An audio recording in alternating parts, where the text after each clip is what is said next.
So, yan, good morning mga master. Ito na, nakakabit na natin yung ating rear set for ZX4RR. Yan.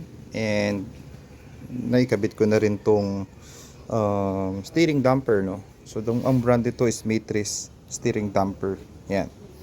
So, going here dito sa rear set, ayan siya, no.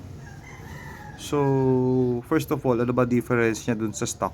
Siyempre yung stock, kita nyo naman, di ba, mabigat, no. Actually, ito napakagaan lang nito. Parang like 30% or 40% lighter ito versus dun sa stock. So, very plain and simple lang ang rear set natin. And plug and play lang to mga master, no. Yan, sobrang plug and play lang. Wala ka nang gagawing modifications dito. Yan sa connecting rod nya.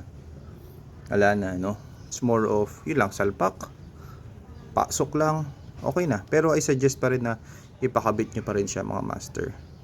Ayan, so ito yung sa left side sa switch ng gears. Ayan, so yan, wala namang problem, trinay ko yan, you know. And then sa kabilang side naman sa may foot brake naman, yan, ito naman ang foot brake. So yun din, wala namang problem. Pero ang suggestion ko, dapat talaga i-test nyo pa din, no. Kumbaga, you know, pagka nakabit na kahit mga ilang meters lang, testingin mo muna yung feeling, you know.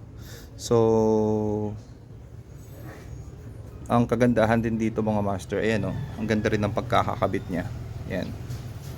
So walang adjustment dito sa may brake fluid, hindi naman nagalaw.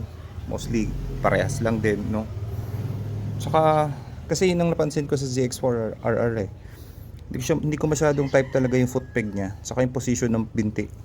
So wherein pag naka-rear set ka, medyo mas mataas yung ano mo, yung binti mo, no. So ayan, steel naman to.